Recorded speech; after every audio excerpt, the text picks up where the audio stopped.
We want to bring the world back from the brink. We have to deal with him. Should he choose to accept? I hereby declare Thomas Mathapore Cruz, king of the movies. I was hoping that would stay on my head. That didn't really work out the way I wanted. Hi, I'm welcome back to Bomb Squad Matinee. I'm your host and master ceremony Tanner Richard Kraft, and with me I have... Hi, I'm the guy who sold Adderall to this movie's editor, Eddie Hamilton. For legal reasons, my name is Tanner Richard Kraft. Oh. Hi, I'm pissed at Tom Cruise because he did my job for me and killed an AI, but you can call me Joseph Ferenick. Nice. And today we are talking about your mother. No, we're talking about the newest, greatest, last? Question mark? Mission Impossible movie, Mission Impossible: The Final Reckoning. No longer Dead Reckoning Part 2 because they finally learned why studios stopped doing that. It's just a shame they didn't get the memo before the first movie. And forever it's just called Dead Reckoning Part 1, which is kind of funny when you think about it. But you know. There is no Dead Reckoning Part 2, it's hanging forever. Yeah. It's just kind of a good bit. But before we get into our thoughts on the newest Mission Impossible movie, I have I have perhaps the greatest question I've ever asked you guys. What is your favorite 8th movie in a franchise? Or if that question's too stupid for you, what's your favorite franchise capper? We're going to start with the man that knows it all, Joseph Rennick. Oh, fuck you. All right, so... Nobody wants to go first for this question. Yeah, no, I fucking hated this question. And you're going to find out why when you find out my actual answer. Because I had to really think about this one. It's like, I'm pretty sure one of you guys is going to pick The Last Jedi. Maybe, who knows? I don't fucking... There's weirdly not a lot of movies, or at least good movies, that go to 8 movies and their 8th movie is good. There's not a lot of them, unfortunately. The Last Jedi is a good one, but I'm gonna let whoever actually might have picked it, I don't know if any of you did, I'll let you guys take that. And I guess if you really wanted to stretch that definition, I could technically say Spider-Man No Way Home, because if you're counting the Amazing Spider-Man movies, the Tobey Maguire Spider-Man movies, the No Way Home is the 8th one, and it kind of acts as a series capper in a way. But we already did an episode on that, so I can't really fucking pick it. So, which leads me to my next point, and I'm not necessarily happy about it, and we were talking about it before we started recording. My pick, and I hate to bring it up, my pick is Harry Potter and the Deathly Hallows Part 2. Oh, interesting. Yeah, Tanner, you keep slapping your sides. I get it. I fucking get it. Yeah, and I'm not happy. That was my answer. What? Oh. Wait!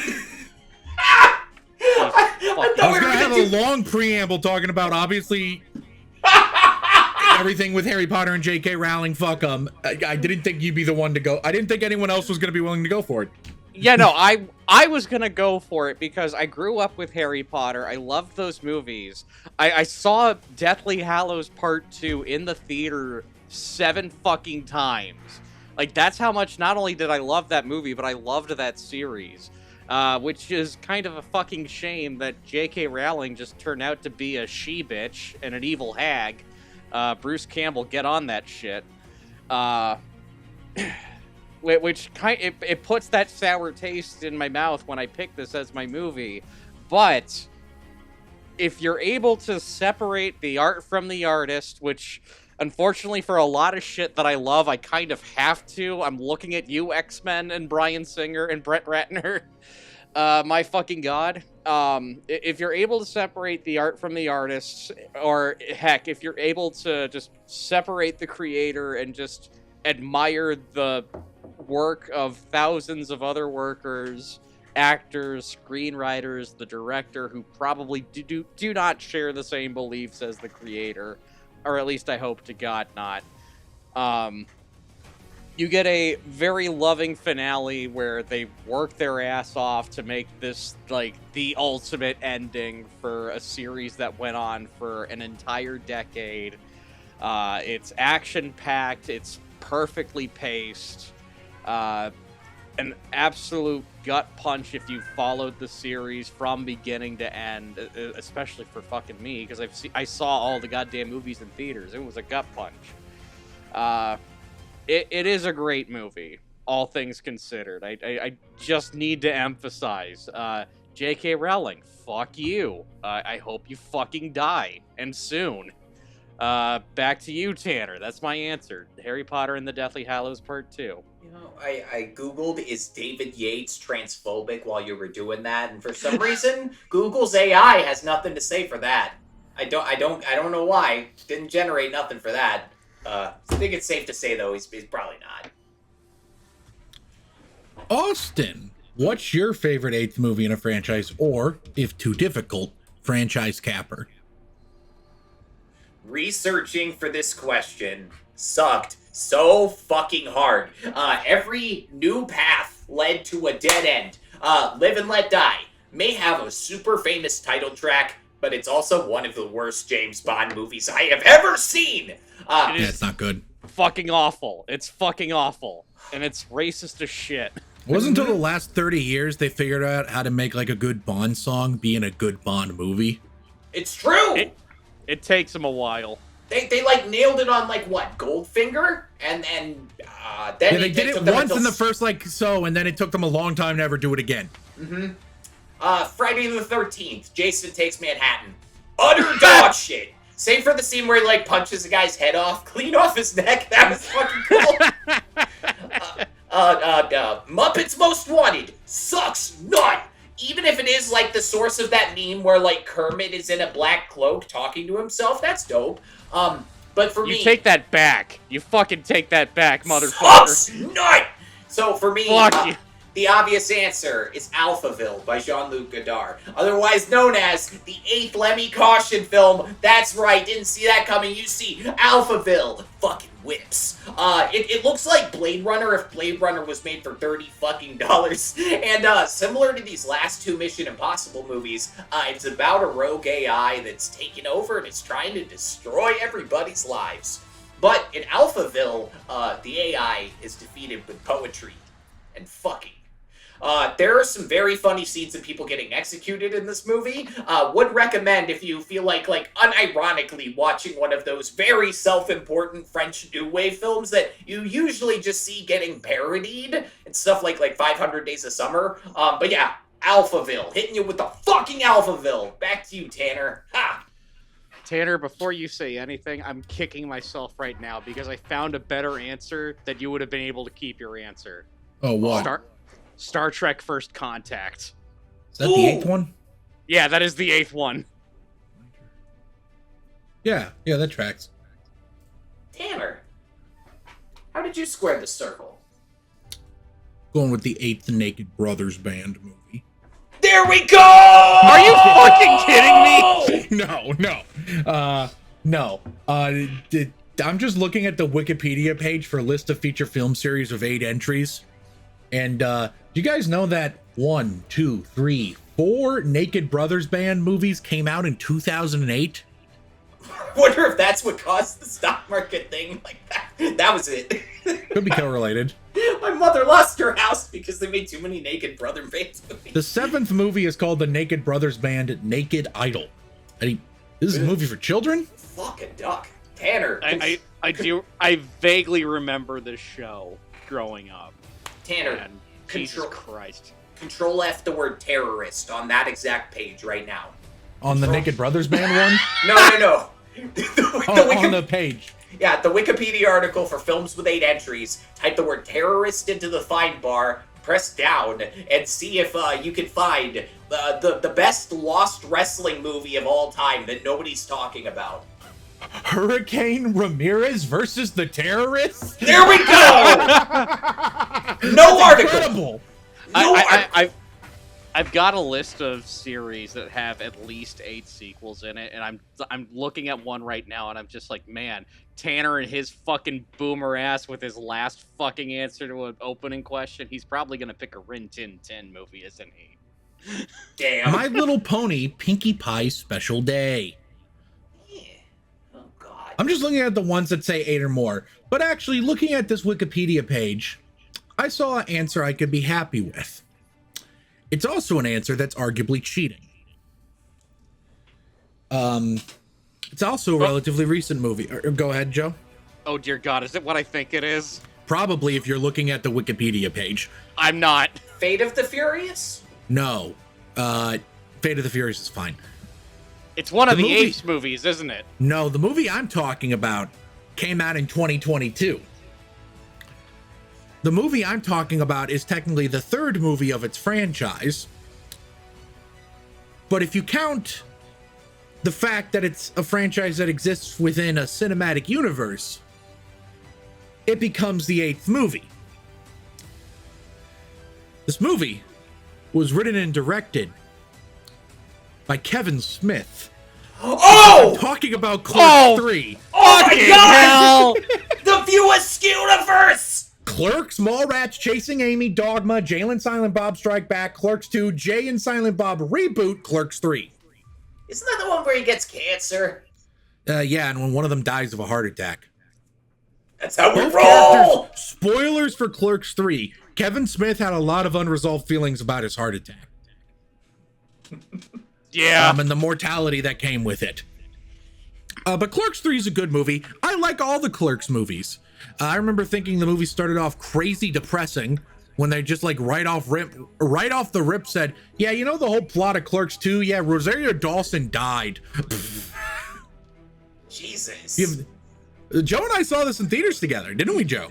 Yeah, we did. And like, not only does she die, she dies with her and Dante's unborn baby.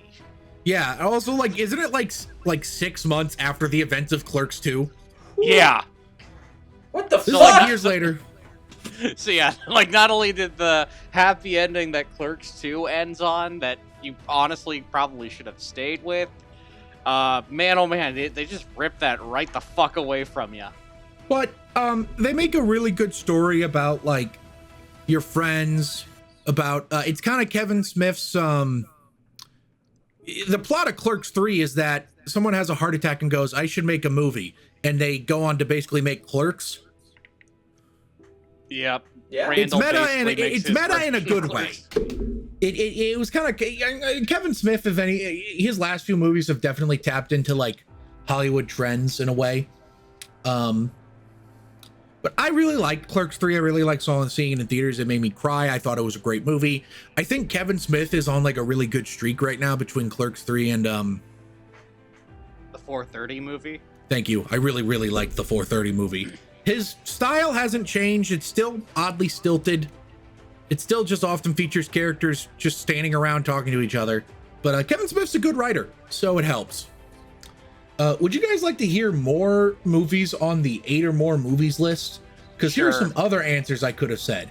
I could have said Abbott and Costello meet Frankenstein. Yep. Or a Christmas Story, the You Shot Your Eye Out movie. There's 8 of those on that page. I could have done The Scorpion King, Book of Souls. Which is the 5th Scorpion King movie, and therefore the 8th movie in the Stephen Sommers Mummy franchise continuity. I already made a joke about the My Little Pony. I already made a joke about this. You got Roger Corman's Edgar Allan Poe movies. Nice. 8 movies in 5 years. There's a lot of shit in here I've never heard of. There's a Tarzan franchise that had like 8 movies over the course of 10 years. Yeah. And then finally, a real answer, which is I could have done Muppets Most Wanted. Sucks not. I like Most Wanted fine. Yeah, I was gonna say Austin was shitting on it earlier, and I was telling him to take that back. it was unable to find the Rainbow Connection, in my opinion. I mean, it's not nearly as good as the 2011 movie, don't get me wrong. But I still thought it was good. For a sequel to a really good Muppet movie, to just kind of be a standard Muppet movie, yeah, I wish they would have shot more for the stars, but you know what? I still had a fun time. The characters still felt like the characters. Mm-hmm. Ultimately, sorry, go ahead.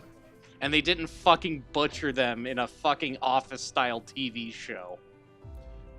That's fair. I will never fucking forgive that show. That show is maybe the worst television show ever. What? Yeah, I ultimately decided that I liked Clerks 3 more than Muppets Most Wanted. I gotta look Anyway, if you go to the Wikipedia page with 31 or more entries, there's a franchise with 90 goddamn movies. Is it Chinese? It's Japanese. Fuck! Okay, it was one of the two. Because I know China loves their historical epics told in, like, you know, different, like, the Red Cliff franchise or some shit. But Japanese makes sense. This franchise has 90 movies. It started in 1971, and 74 of the movies came out in the last 25 years. Wow. What the fuck is Kamen Rider? What the hell? There are so many half of these don't even have Wikipedia pages. Ethan's gonna come crashing through here, you asking what's Kamen Rider? What the hell is... It's not even... Okay. So you know how Wikipedia pages, they typically have a red thing for, like, this should have an entry, but nobody's made it yet? Yeah. Half the movies in this list don't even have that. Half of them are just black, which means we don't think this is noteworthy enough to have an entry. Oh, jeez. Well, that's 2 Kamen Rider movies don't have it. What the fuck? 3 of them came out in 2023. Well, okay, Japanese Wikipedia may have entries for them. Believe it or not, different countries have their different Wikipedias. And sometimes you can find shit on Japanese Wikipedia that's not, like, on English Wikipedia. That's how Ethan gets some of his notes. It's not relevant in the States. See, that would explain why Shin Kamen Rider, which is a movie I have heard of now that I read it. I remember Tim saying it's awesome. It's okay. Why isn't Naked Gun on here? Well, Tanner, I've got some news for you. There's at least 33 1/3 of them. Where the fuck is it? It's 31 or more. What the hell? I'm so excited for that new one. They have Barbie on here, but they don't count the 2023 movie. Hey, you know what secret agent movie, though, is really I'm popping sorry. off? Mission Impossible: The Final Reckoning. What the hell did we think about it? Bogey's at 2. They're showing us their missiles, man! That's the only warning we're gonna get. Russian aircraft. Gotta go! International airspace. No challenge. I repeat, no challenge. Where the hell are you going? We're gonna start with the bully, Austin. Austin's been hitting me for saying I like this movie. Yeah. and the beatings will continue until you shut the fuck up about this being anything other than trash. So, as a sort of prelude to my thoughts, here's a list of other films. X-Men Apocalypse, Spectre, Ocean's 12, The Phantom Menace, Rogue One, and to a lesser extent, Ghost Ship. Why am I mentioning these films in a Mission Impossible review? Fucking Ghost Ship? Because, like The Final Reckoning, they are bad movies that contain at least one really phenomenal scene. That's an interesting thing to pull off, especially when you consider that every year, dozens of well-reviewed movies come out that don't even contain one truly phenomenal scene. We've reviewed a number of them on this channel. And if you think about it, like making a character in a video game where you have like a finite number of skill points, you could imagine like there's maybe some advantage to making a subpar movie with 1 or 2 scenes that are gonna be remembered forever. That's its own weird kind of marketing, especially in the age where people are like discovering movies by watching the best scene on YouTube before they know anything else about the movie. But in the context of Mission Impossible: The Final Reckoning, this feels a bit like shrinkflation. It's the longest Mission Impossible film, clocking in at 161 minutes without the credits, and it only has 2 stunts that feel like they live up to, like, the crazy standards set in the other entries. Let's compare this to the high water mark of the series, Mission Impossible Fallout, where you have the Halo jump, the bathroom fight, the sinking van, the motorcycle chase, the leap between rooftops that broke Tom Cruise's foot, the elevator hang, the rope climbing fall off the helicopter chase, the helicopter crash, the fucking ending with a fight on the flat side of a cliff. That is 10 big, holy shit level moments. And then add 2 more points for, like, the series staple mask off moments in, like the fake hospital in the beginning and the one that outs Henry Cavill as the bad guy. If you do the math and you factor out the credits, there is something that makes you go, holy fucking shit, every 11.5 minutes in Fallout. Meanwhile, the numbers for Mission Impossible 8 are kind of grim by comparison. Even if you count, like, the mid-ocean helicopter jump and Tom Cruise dodging the submarine propellers, 2 stunts that haven't even gotten a ton of buzz when this movie gets brought up, the math still comes out to 1 holy fucking shit moment every 40 minutes. Even the mask reveal in this movie, in my opinion, was too disappointing to add to the score. It's just a throwaway moment when they're, like, breaking Paris out of jail. Shoot, even comparing this to Dead Reckoning Part 1, a movie that is just okay compared to, like, the perfect trilogy of films that preceded it, I think the train set piece in that film, especially Ethan and Grace running through the falling train cars, easily beats the submarine and the biplane stunts for this movie. Go back and rewatch that scene. Kitchen car, 0G, hanging piano. It's fucking spectacular. They may have miscalculated here. What stunts are worthy of a final entry in this series with the most comically dangerous stunts since the days of, like, Buster Keaton, Harold Lloyd, and like, Jackie Chan? Don't get me wrong. The submarine here is a fucking unparalleled feat of film set engineering. It's 1,000-ton, 360-degree, rotating, submersible gimbal over a fucking 8.5 million-liter water tank. I don't even think you could achieve these results with CGI, no matter how much money you throw at it, mostly because of how much water there is. But the whole thing is, like, kind of liminal, and the way it ends is anticlimactic. And the biplane completely overstays its welcome, in my opinion. The whole set piece lasts just over 20 minutes from the moment Ethan is shown under the plane to the second that he lets go of the flaming aileron. And while vintage biplanes without any stunts involved are really fucking dangerous, that doesn't change the reality that lots of this sequence is just Tom hanging off of shit. It's like one of those rare cases for Mission where the crazy amount of physical danger involved did not directly translate to entertainment for me. Like, my problem here is, besides that combined 37 minutes that make up the 2 big stunts, you've got 2 hours and 4 minutes of, like, repetition and weak callbacks, and people treating Ethan Hunt like he's Jesus Christ come back as a spy. I found it absolutely bizarre that they made time for everybody and their mom to restate to Ethan how impossible the mission was for the better half of the first hour, but they couldn't fit in any backstory about Gabriel or Marie, the girl whose murder he used to frame Ethan, forcing him to join the IMF back in the day. That series highlight montage in the first few minutes had such rapid cuts, I felt like I was being pranked. They regularly use this fast circle wipe transition between shots, and I have no idea why they did that. This is the second worst Mission Impossible movie, sitting on top of a bunk bed with MI2 farting really loud underneath. The explanation that I've been going with in my mind is that you gotta view the Christopher McQuarrie Mission Impossible movies like they're a brand new film series, following, like, the standard pattern of quality. Number 1's a hit, number 2 is a classic, number 3 is a mess, and number 4 is kind of a lumbering shit show. the pattern is, it's kind of like the Matrix movies. It's extremely similar to the Terminator franchise.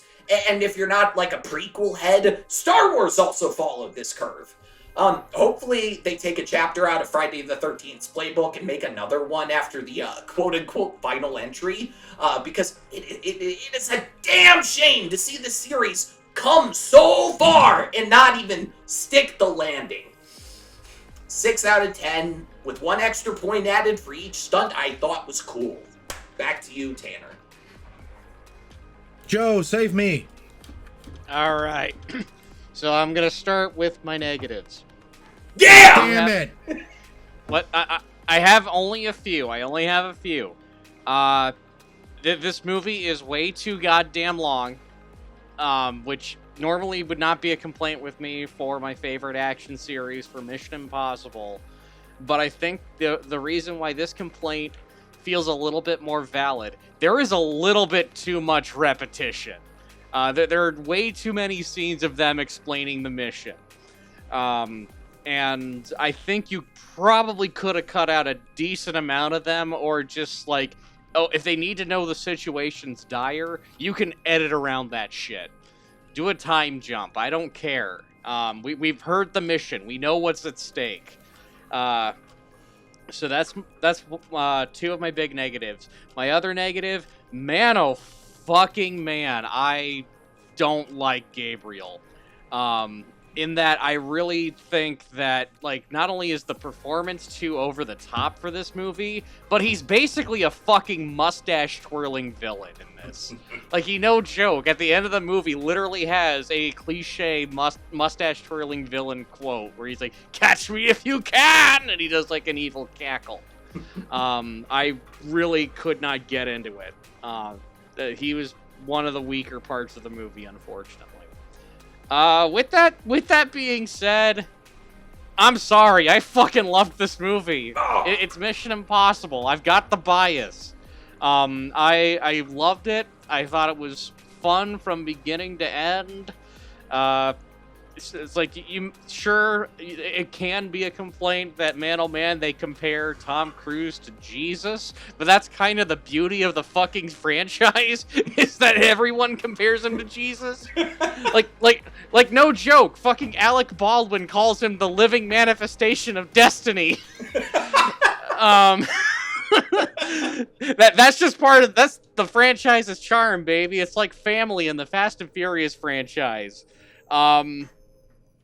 Sure, there's not as many holy shit like stunts in this as there have been in previous ones, and admittedly they're a little bit more weak sauce than what we've seen in the trailers. Well, not the trailers, the previous previous movies in the franchise.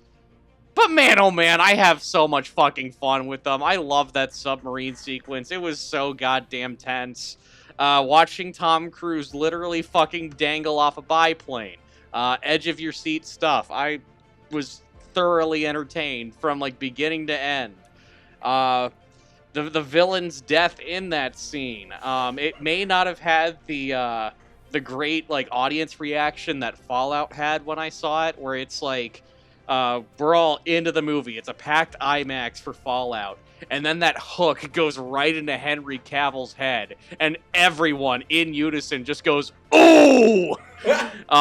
Fucking magical movie moment. Fallout's the best one in the franchise, easily. Yeah, his death didn't quite have it necessarily, but man, oh man, you could kind of feel it in the room at least a little bit.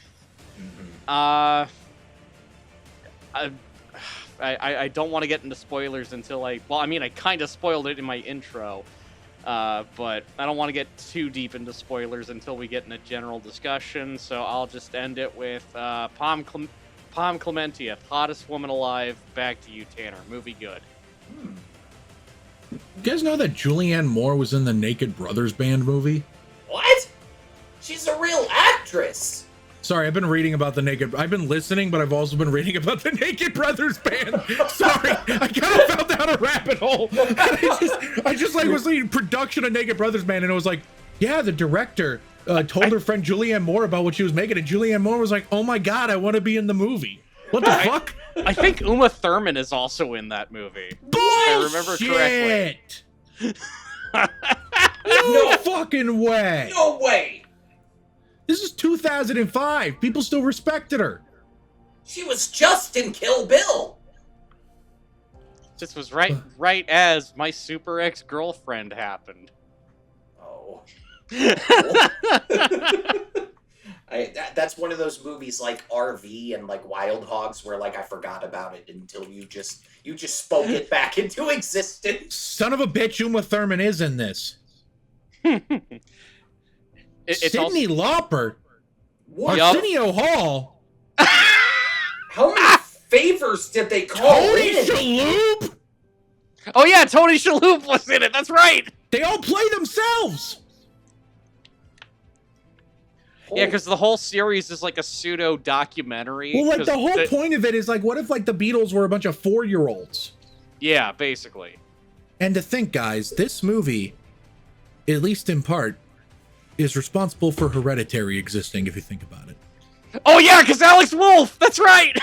The Wolf Brothers got their start in the Naked Brothers band. Oh! This movie is partially responsible for the very funny scream in the Death Note movie. I like that. I like that movie. It's funny.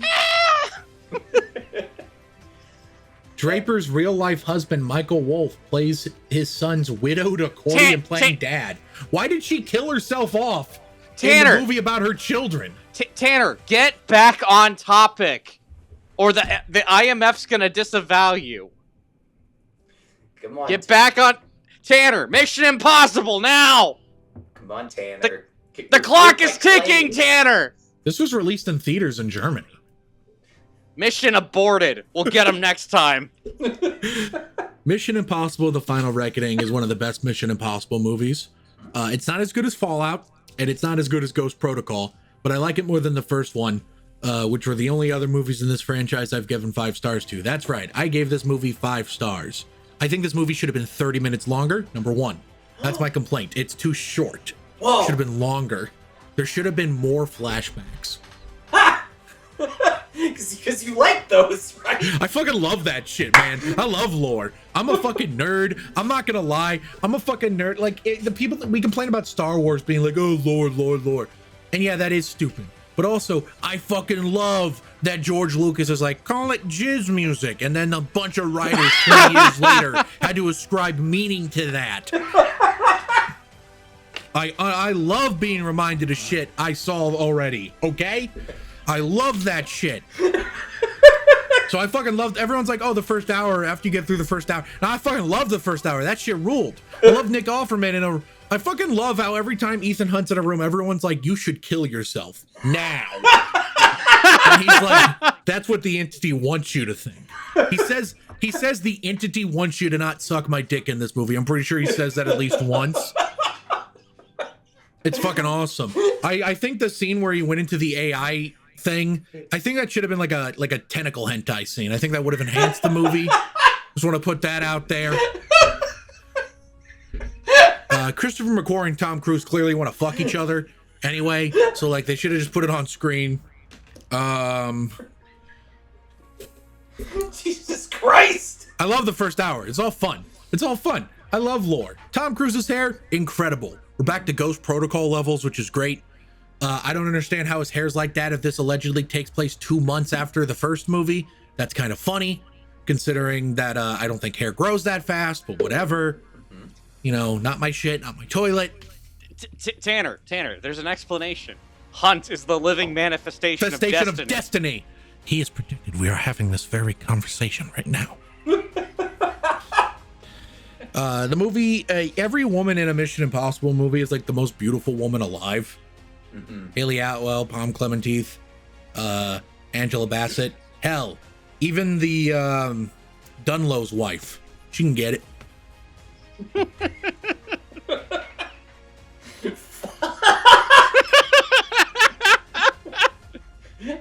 can get it. Anyway, about to the shit that the other people that you actually care about. The submarine sequence might be the single most stunning, incredible, hold my breath underwater sequence I've ever seen in a movie. So much so that I'm sitting here thinking, damn, Way of the Water ain't shit compared to this. Yes. The It's like a better version of the ending of the movie that made the most money ever. It's like better than that. Loved Way of the Water, by the way. I loved that movie. I love this one too. I think it has better underwater sequence. It's breathtaking. Just simply breathtaking. I adored it. And then the biplane sequence was so nuts that today I was trying to talk to Austin and I was looking at BTS of them doing the biplane. And specifically, I'm like, I get that he's in a harness every time he's hanging off one of the planes. But as I'm watching and I'm remembering the movie and I'm knowing that he jumps from one plane to the other in a single shot.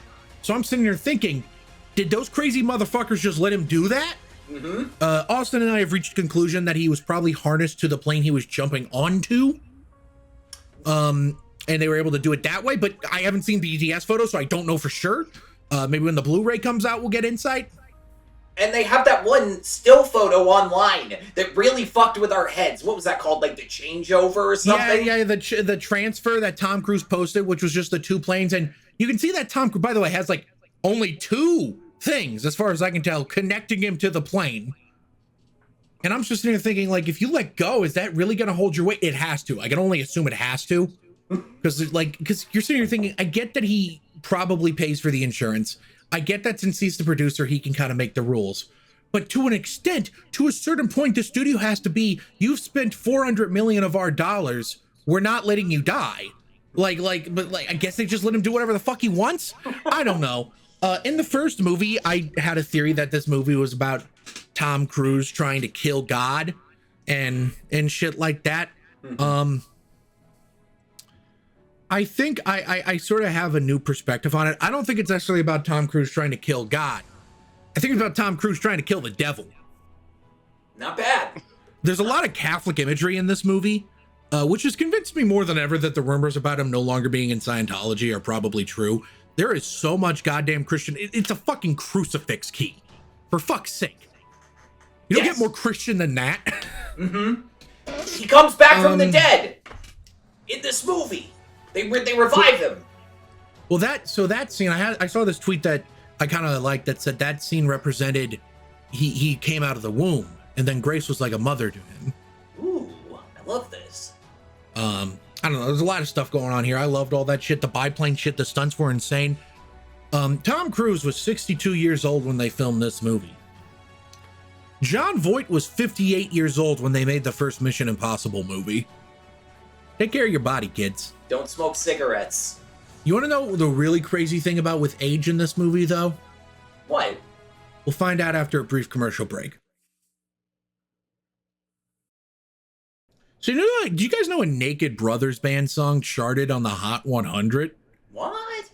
Thank you for watching that commercial. See that shit? That's a movie palette. That one's for the movie Punch Drunk Love. Basically, it takes the primary color of every frame of the movie, chops it up in these little bits, slices them up, puts them all on a canvas for you to add. You can get one for any of the Mission Impossible movies. You can get one for Punch Drunk Love like I have. You can get one for Mandy like Tim has. And I'm sure if you ask really nicely, they might be willing to make one for the Naked Brothers Band movie. Yeah, you might get put on a list. It's a movie for children. Just be like, it's my kid's favorite movie, and then you'll get banned from the website. This is probably not what I should be saying when I'm trying to advertise a service that technically, in a roundabout way, sponsors us. Anyway,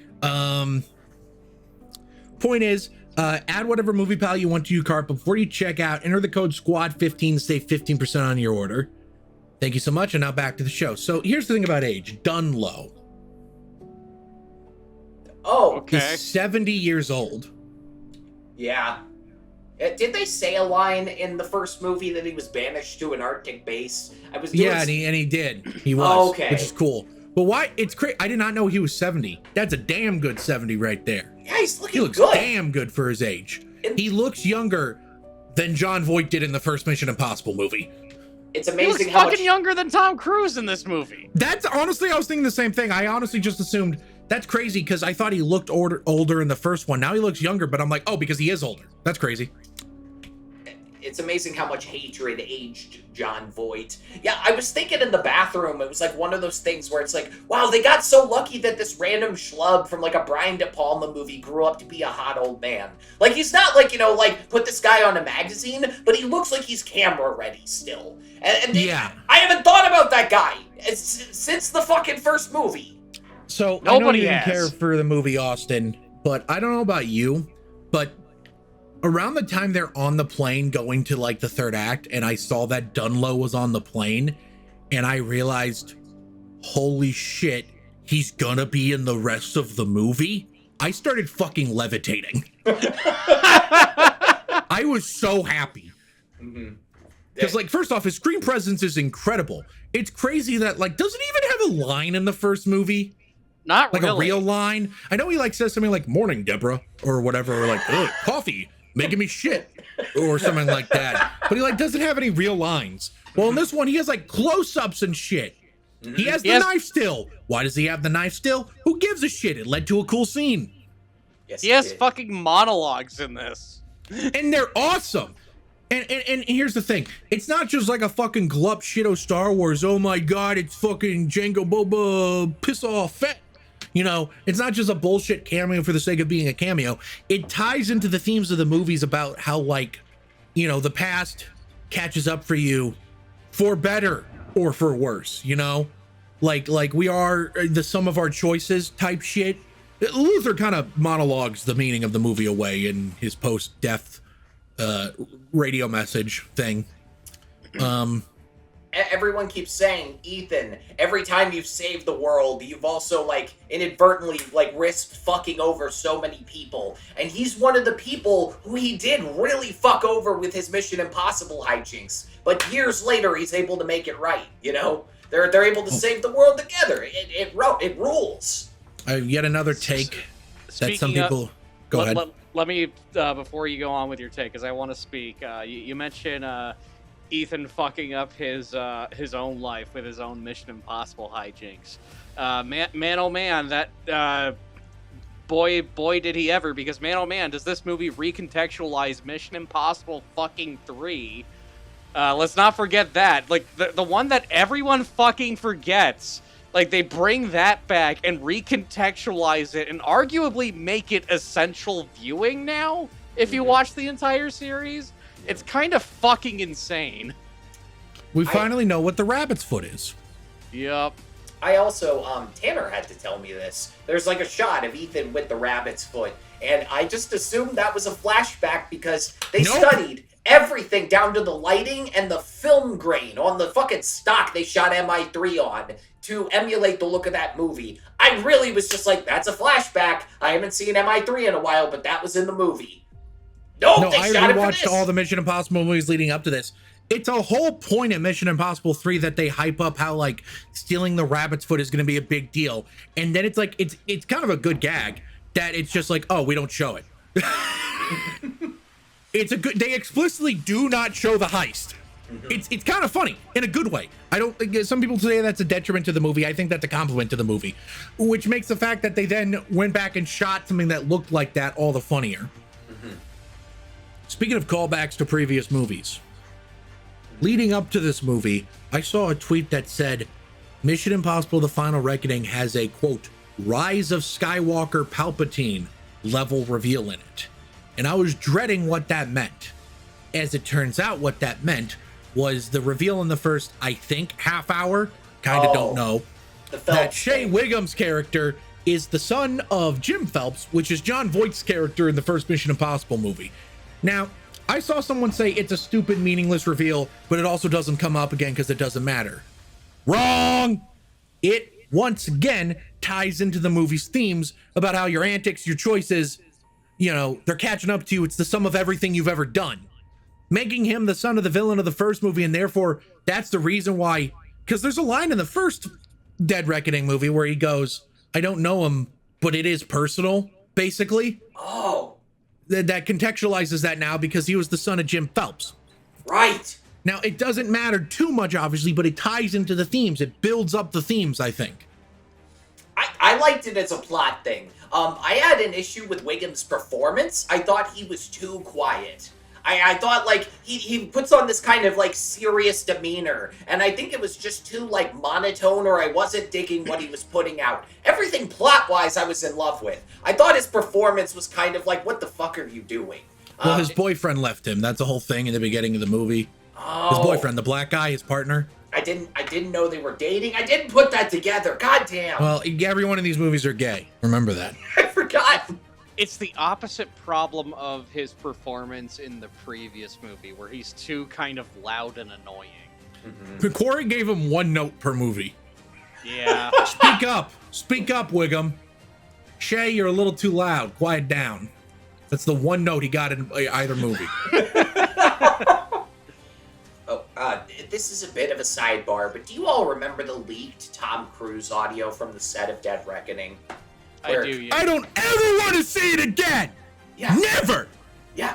So I was doing research for this, and this guy's a fucking champ. There's this guy named Josh Horowitz. He's on YouTube, and he has this show, Happy, Sad, and Confused. And Yeah. You see where this is going? Have you seen at least the clip about the leaked audio? I've seen a clip of him on I think the Pat McAfee show talking about this. Okay. But maybe he talked about a Happy, Sad, Confused. Yeah, I didn't know he was making the rounds. So this blew my mind. So, Chris McQuarrie, he just gets asked a question, like, straight on, like, how do you feel about that whole thing? Because it blew up, like the Christian Bale thing to an extent. And he asked Josh to close his eyes, and he's like, how many people do you imagine were there, like, when that was happening?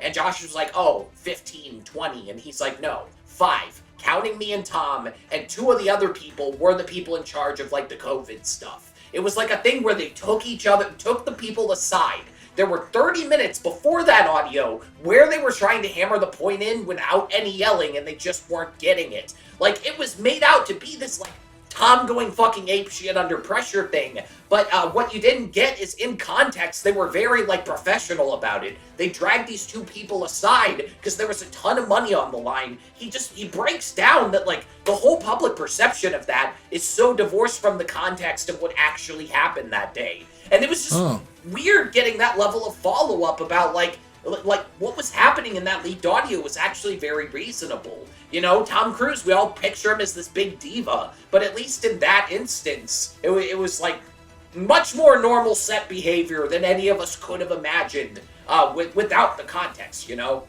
See, I supported his behavior when I thought it was in front of people.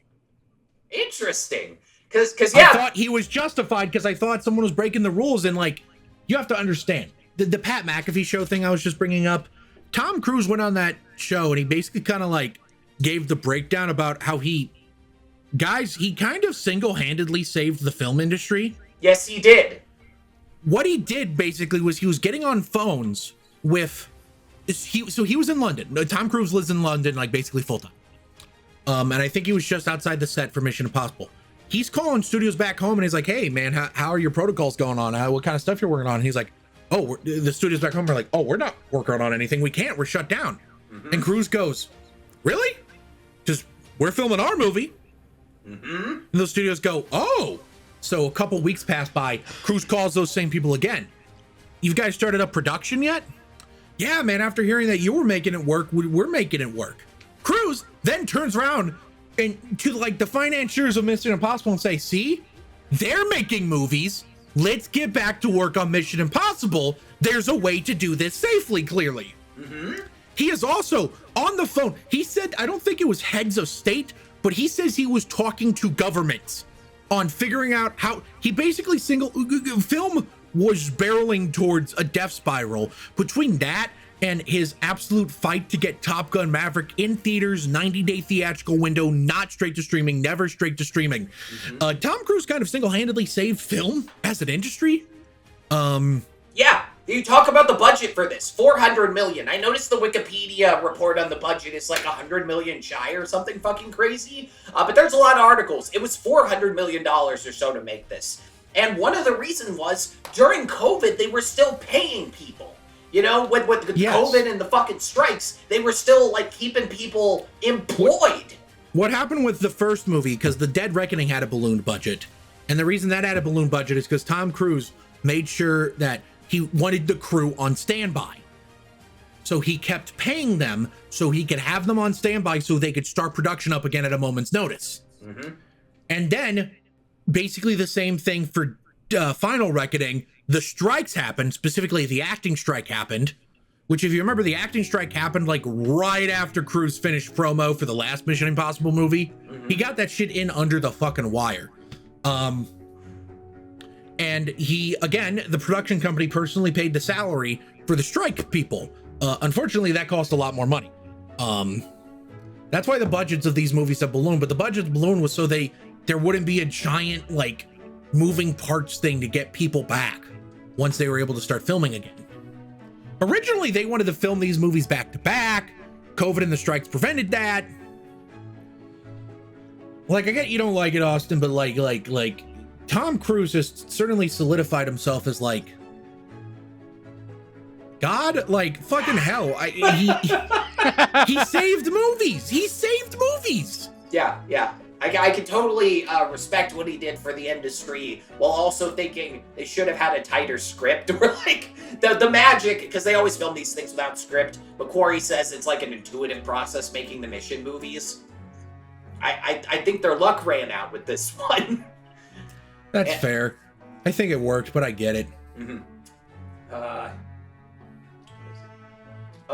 Macquarie keeps saying this thing on the Josh Horowitz show, talking about the audience. He keeps restating, they're the people we work for. Like, we work for the audience. They're our boss. And I just thought that was kind of charming every time he did it. I was like, oh, that's neat. I don't know if I've heard someone do that. There's a specific thing with Macquarie, because he said, which is funny given how this movie is, but Macquarie says fan service is bullshit. But then he says something like, oh, but our audience is the boss. And at first I thought those felt diametrically opposed. Personally, I'm okay with fan service when I'm the fan being serviced. For sex, fan service. Anyway, when I have sex with my wife, call that fan service. I'm being shot and killed tomorrow. Anyway, I think there's a distinction between someone saying we made this for the fans versus we made this for the audience. Make things for the audience. Shoot fans in the head with a shotgun. That should be the stance, I think. Yeah.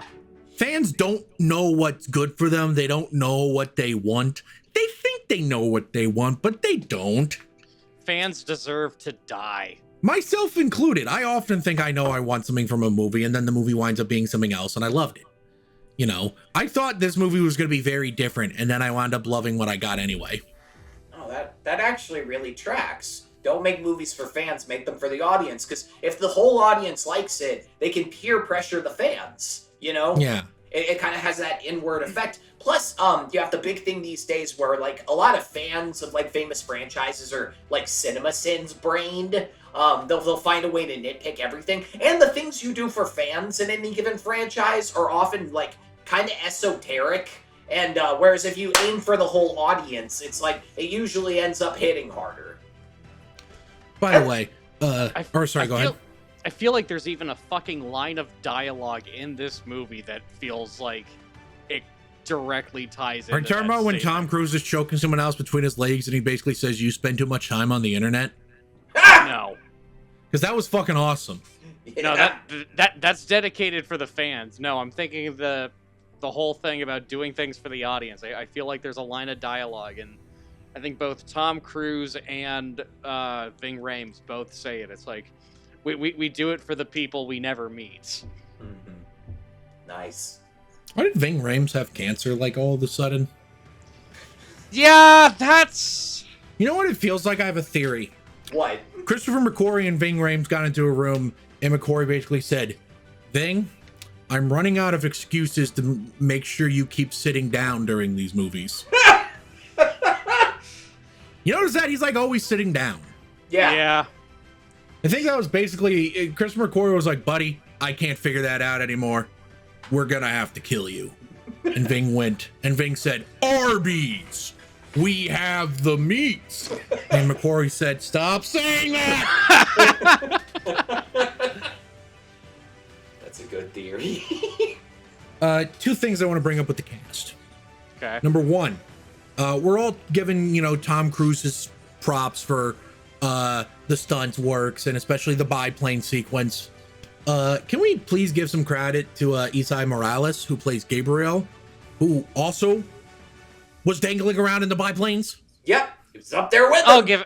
I'll give him credit for that. Yeah, he was doing less crazy stuff than Tom, granted, but he was still actually in the plane. Yeah. So props to him for that. That was cool. 2, this movie, oddly enough, introduces a bunch of casts that weren't in the previous movie. What makes it even funnier, they made it Dead Reckoning Part 1, because even though these movies are clearly like one continuous story, Final Reckoning feels really different from Dead Reckoning. Yeah. But anyway, Nick Offerman, Hannah Waddingham, Tremel Timon, He's the best part of the movie, besides Tom. You must be Captain Bloodsoe, and you must be out of your mind. He's so good! It feels like it felt like he's so awesome, and all of his scenes are like crazy awesome that it almost feels like it's not just this actor that's only recently kind of been like breaking out. It feels like a classic movie star that they surprise hired for a cameo because of like how fucking awesome, just like the way they play it, Oh, also Katie O'Brien, also in the sub, Love Lies Bleeding fame. I was just about to bring up the Love Lies Bleeding lady. Nick Offerman, I thought, was also great. I loved his whole thing where he was like, Madam President, you have to nuke. You have to nuke. And then you think that the reason he asked for a gun earlier was so he could shoot the president. And then it turns out he only got it because he was like, I think someone in here will try to kill her and someone needs to protect her. Thought that was awesome. Hannah Waddingham from Ted Lasso doing an American accent. Kind of funny. You can hear a British breakthrough sometimes. Kind of funny. You can tell when a British actor doesn't do an American accent often. I just watched The Life of Chuck the other day, and every time Tom Hiddleston speaks, he's clearly trying to do an American accent. Oh, God. Keyword trying. I can't wait. I still love the movie. I didn't care. I just didn't. Who fucking cares, right? The performance was still incredible, so I didn't care.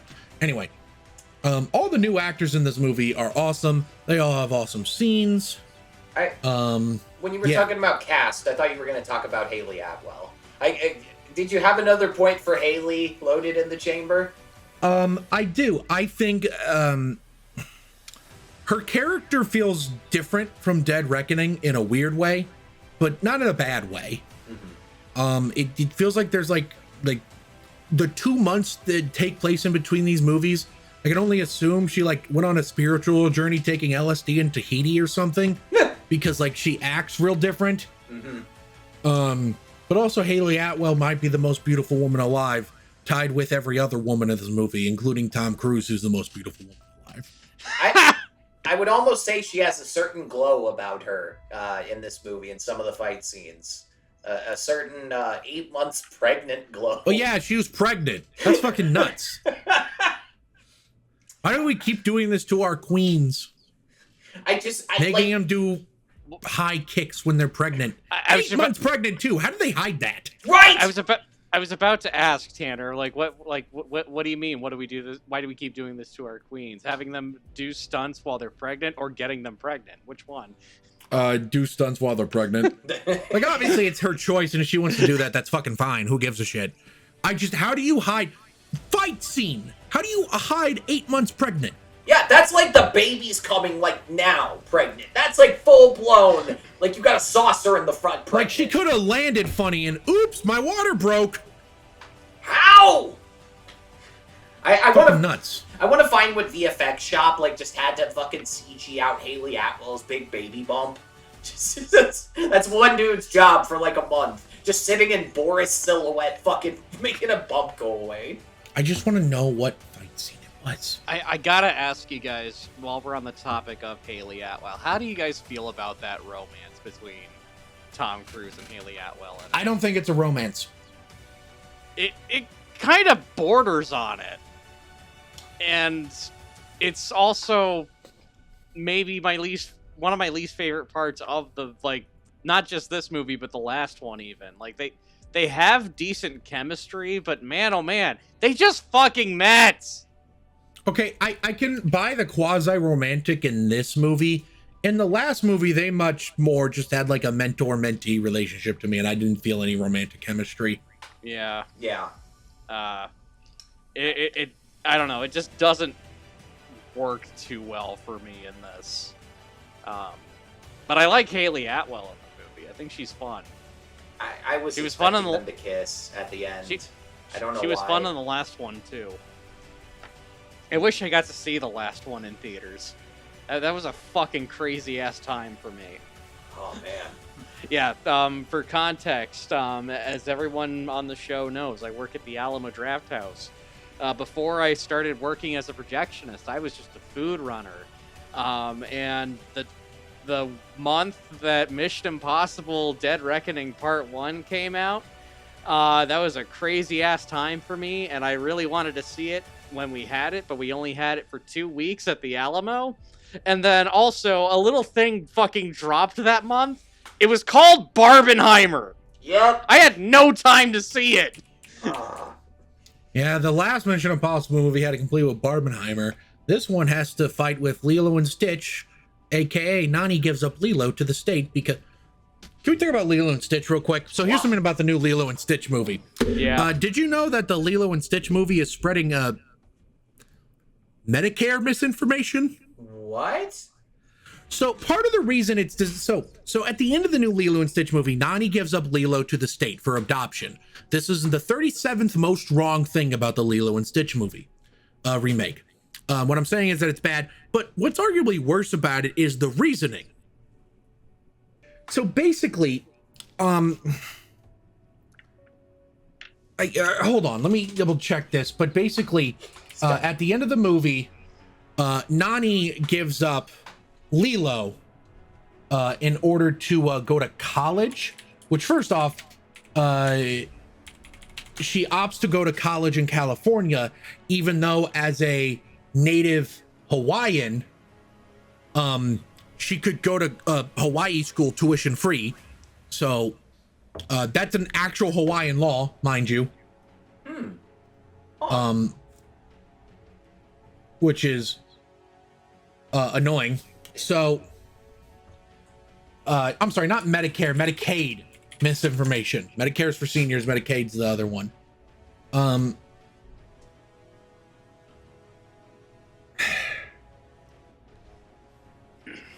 Essentially what happens is that at the end of the movie, Lilo gets hurt and they don't have insurance. And basically what they tell her is that if you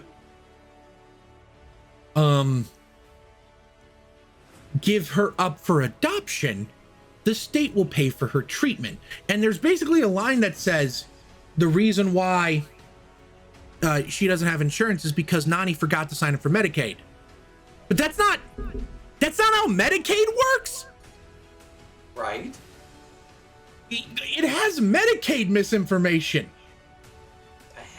That's kind of insidious of the Walt Disney Company. And that's a pretty big fuck up to put in your movie. They do Medicaid misinformation, and then again, they also have Nani go to California when, again, as a native Hawaiian, she could go to a state school for free, including room and board. Wow. Yeah, those are two things you definitely don't want to do if you don't have to, is give your kid up to the state and reject free state-subsidized college. That does feel like an intentional, like, Disney being evil kind of thing. Ooh. Like, basically, the social worker says, oh, you need to give her up so we can get her insurance. That's your job! That's your job as the social worker! That's crazy. So, basically, Tanner, you're telling me I should not feel guilty for not having seen the movie and still having it as my worst movie of the year on my letterbox. Well, I don't think you should do that if you haven't seen it, but it's not my... I don't give a fuck. It sucks so bad because last time, Barbenheimer took all the IMAX screens really fast. And now this time, there's barely any showings of Mission Impossible in premium large formats. Lilo and Stitch fucking dominates like the Dolby Cinema around my house. Yeah, basically, Mission Impossible gets IMAX, Lilo and Stitch gets everything else premium. Sucks. Fucking does not deserve. If you had to ask me, like, which one do you want to shell out the big bucks for? See with a big crowd on the craziest screen. It's always going to be Mission Impossible. It's never going to be Lilo and Stitch. But Disney's got those fucking dollars. Disney can fucking strong arm the theaters all they want. It's such dog shit. Mission Impossible 8 got fucking smacked down by something as stupid as the fucking CGI Lilo and Stitch remake. Ooh, garbage. I cannot wait to take all the goddamn Lilo and Stitch signs down at my work, because once I do that, I'm going to beat the shit out of all of them. I'm going to reduce them to atoms. You know, it's funny that I am not going to feel a single shred of guilt, because I can't. I didn't even grow up with the original Lilo and Stitch movie, and yet somehow this has been the live-action remake that has pissed me off the most. I don't get it, but it happened. Lilo should automatically be on Medicaid. You know that you're not supposed to see her parents are dead. She's an orphan. Sure, her sister's looking after, but she should automatically. It's not how Medicaid works.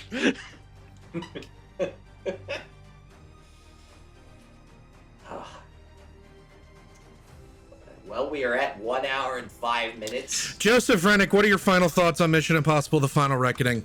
Go see this movie. See it on the biggest screen that you can.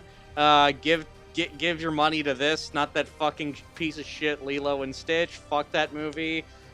Great time overall. Get some popcorn, have fun with it, and enjoy maybe the most relatable plot of the year, which is Tom Cruise has to kill an AI. It's maybe the most relatable and the most rootable plot of the year. I can get behind Tom Cruise on this. Back to you, Tanner. Austin, final thoughts on Mission Impossible: The Final Reckoning?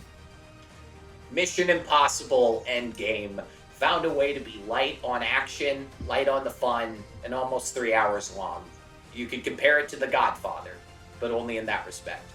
After 29 years, Mission finally returns to its roots as a TV show, in that you normally only see finales this disappointing on television.